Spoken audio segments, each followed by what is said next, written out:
రాకాలోకంకి స్వాగతం. ఈ కంటెంట్ మీకు నచ్చినట్టయితే లైక్ చేయండి, అదేవిధంగా మీ బంధుమిత్రులకు షేర్ చేయండి.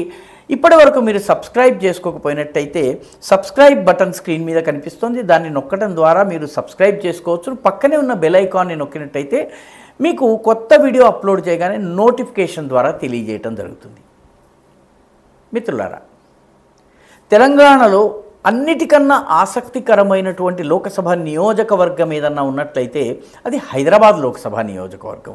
రాష్ట్రమంతా ఏ గాలి వీచినా, రాష్ట్రమంతా ఏ పరిణామాలు సంభవించినా మూసీ నదికి అటువైపే సంభవిస్తాయి. మూసీ నది దాటి దక్షిణానికి ఆ ప్రభావమే కనిపించదు. 1984 నుంచి ఇది 2024 అంటే దాదాపు 40 సంవత్సరాలుగా అక్కడ మజ్లిస్ ఇత్తెహాదుల్ ముస్లిమీన్, ఆల్ ఇండియా మజ్లిస్ ఇత్తెహాదుల్ ముస్లిమీన్ మాత్రమే విజయం సాధిస్తూ వచ్చింది. 6 సార్లు సుల్తాన్ సలాహుద్దీన్ ఓవైసీ ఎంపీగా ఉన్నారు. ఆ తర్వాత 4 సార్లుగా అసదుద్దీన్ ఓవైసీ ఎంపీగా ఉన్నారు. మొత్తం మీద 6, 4, 10 సార్లుగా ఓవైసీ కుటుంబం మజ్లిస్ ఇత్తెహాదుల్ ముస్లిమీన్ మాత్రమే విజయం సాధిస్తూ వచ్చింది. ఈసారి ఫలితాలు ఎలా ఉంటాయన్న విషయంలో చాలా ఆసక్తి కలుగుతోంది. అయితే కొన్ని వాస్తవాలను చాలామంది పరిగణలోకి తీసుకుంటున్నారా అన్నటువంటి సందేహం వస్తుంది. మొట్టమొదటిది, పాత బస్తీ హిందూ ముస్లిం ఇష్యూగా చూసేటటువంటి ధోరణి పాతబడిపోయిందని నాకు అనిపిస్తోంది. ఎందుకంటే హిందూ ముస్లిం ఘర్షణలు పాత బస్తీలో లాస్ట్ ఘర్షణ 2012లో జరిగింది.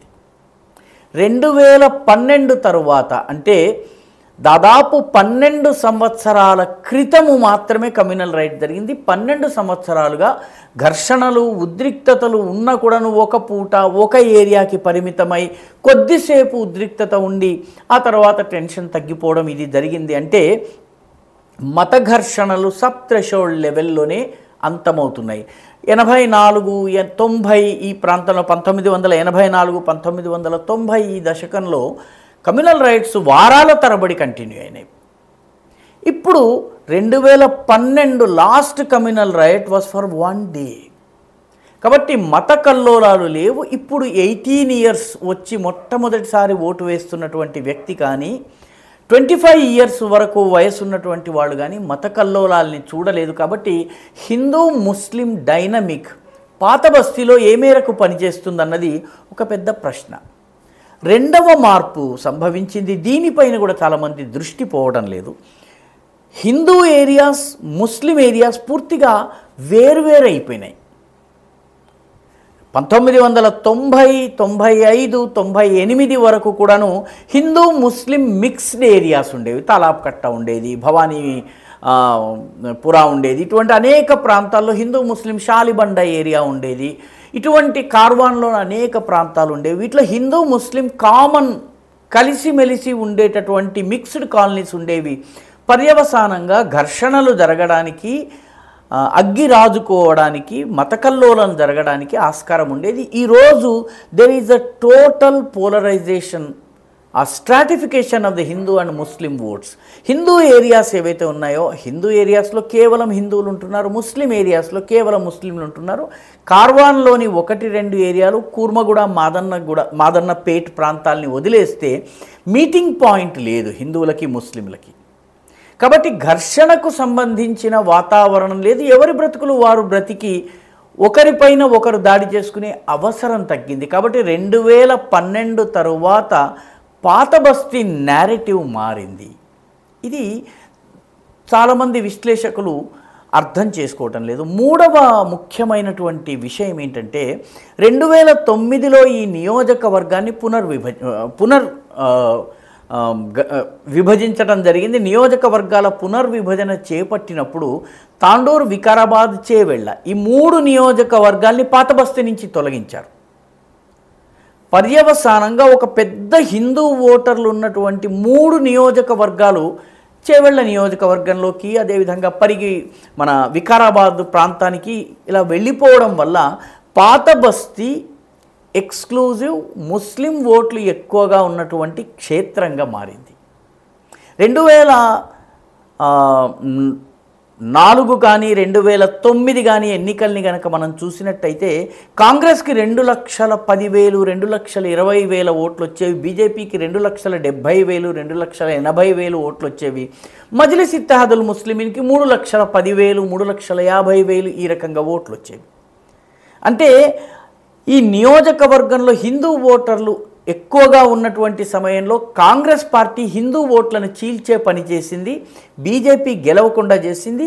సలావుద్దీన్ ఓవైసీ కానీ అసదుద్దీన్ ఓవైసీ కానీ గెలవడాన్ని సుసాధ్యం చేసింది. ఇప్పుడు ఆ నియోజకవర్గాలు లేని కారణంగా ఓవరాల్గా demography is stacked against the Hindus. కాబట్టి పాత బస్తీలో 4వ ముఖ్యమైనటువంటి పాయింట్ ఏంటంటే హిందువుల పలాయనం. దీని మీద పెద్ద అధ్యయనాలు జరగలేదు.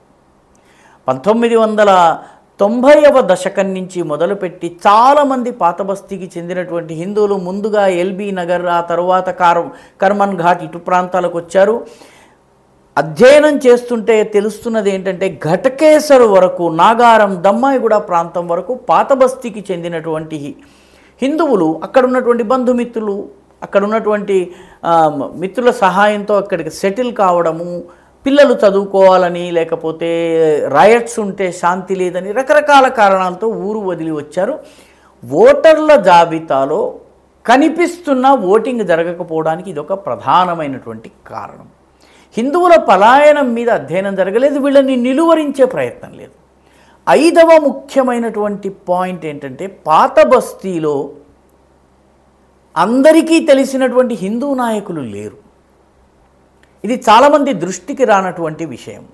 ఒకానొకప్పుడు ఆలయ నరేంద్ర పాత బస్తీలోనే ఉండేవారు. పాత బస్తీ కేంద్రంగానే ఆయన కార్యకలాపాలు జరిగినాయి. మంత్రిగా ఉన్న సమయంలో కూడాను పాత బస్తీలోనే ఆయన నివాసం ఉండేవారు. ఆ తరహా రాజకీయ నాయకుడు ఈరోజు పాత బస్తీలో లేరు. పర్యవసానంగా పాత బస్తీకి బయట నుంచి అభ్యర్థులు వస్తున్నారు, ఎన్నికల సమయంలో ప్రచారం చేస్తున్నారు, ఓట్లు అడుగుతున్నారు. ఎన్నికల తరువాత వాళ్ళు కనపడని పరిస్థితి, ఫాలో అప్ లేని పరిస్థితి. పర్యవసానంగా హిందూ సమాజము, హిందూ ఓటర్లు ఓటు వేసిన లాభం ఏమిటి, మమ్మల్ని ఆర్చేవాళ్ళు ఎవరు, తీర్చేవాళ్ళు ఎవరు అన్నటువంటి ఒక వాతావరణం వస్తుంది.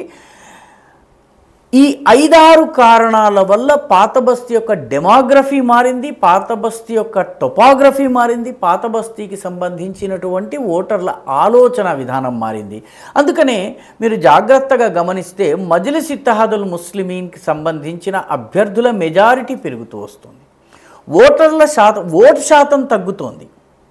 ముఖ్యంగా 2023 అసెంబ్లీ ఎన్నికల్లో మనం చూసాం, పాత బస్తీలోని అనేక నియోజకవర్గాల్లో ఓట్లు తక్కువ పడ్డాయి. ముఖ్యంగా ముస్లింలు మాత్రమే ఉన్నటువంటి నియోజకవర్గాల్లో ఎక్కువగా ఉన్నటువంటి చాంద్రాయణగుట్ట, యాకుత్పురా వంటి చోట్లయితే ఒక చోట మజ్లిస్ బచావ్ తెహ్రీక్ గట్టి పోటీ ఇచ్చింది యాకుత్పురాలో, మిగతా చోట్ల అది పోటీలో లేకపోయినప్పటికీ 800-900 ఓట్లతోటే మజ్లిస్ గెలిచే పరిస్థితి వచ్చింది.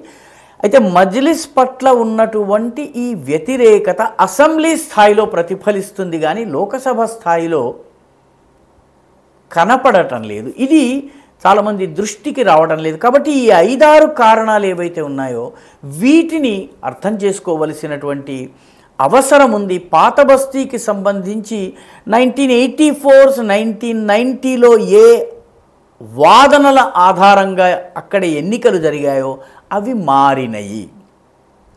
వాటికి సంబంధించి మార్పు వచ్చింది. వచ్చినటువంటి మార్పుని రాజకీయ పార్టీలు గుర్తిస్తున్నాయా? ఎందుకంటే 2014 కావచ్చు, 2019 కావచ్చు, 2 ఎన్నికల్ని కనుక జాగ్రత్తగా చూస్తే 3 నియోజకవర్గాల్లో బీజేపీ కన్నా బీఆర్ఎస్, అప్పట్లో టీఆర్ఎస్కి ఎక్కువ ఓట్లు వచ్చినాయి 3 నియోజకవర్గాల్లో. అంటే ప్రాంతీయ తత్వము, తెలంగాణ వాదము హిందూ వాదాన్ని వెనక్కి నెట్టింది. 2014లో 2019లో 2023లో కొంత పరిస్థితి వేరుంది, బీఆర్ఎస్ పట్ల వ్యతిరేకత ఉంది కాబట్టి ఫలితాలు వేరుగా వచ్చినాయి. కాబట్టి ఓవరాల్గా ఓల్డ్ సిటీలో వచ్చినటువంటి ఈ మార్పుని రాజకీయ పార్టీలు అధ్యయనం చేస్తున్నాయా అన్నది ఒక మౌలికమైనటువంటి ప్రశ్న. దీనికి జవాబు 2024 లోక్సభ ఎన్నికల్లో లభిస్తుందా లేదా అన్నది చూడాల్సిన అవసరం ఉంది. ఈ వీడియో మీకు నచ్చినట్టయితే లైక్ చేయండి, షేర్ చేయండి, ఈ ఛానల్కు సబ్స్క్రైబ్ చేయండి. మీ అభిప్రాయాన్ని కమెంట్ల రూపంలో తప్పనిసరిగా పంపించండి.